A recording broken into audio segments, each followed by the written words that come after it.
Shailesh, we were discussing about sociology. Okay, sociology was, you are talking about your society, you are talking about your environment. Everything that link with you is your society.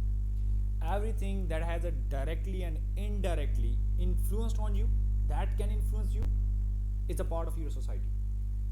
For example, if you want to go outside, you will decide that what kind of a dress should I wear, how people will perceive me, okay, how they will comment on me.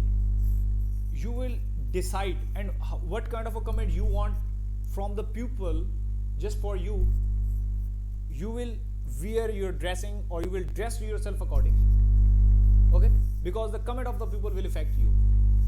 Sometimes when you are going when you going for a shopping, you have to decide what kind of a shoes should I buy, clothes and everything, because these kind of a shoppings will affect you.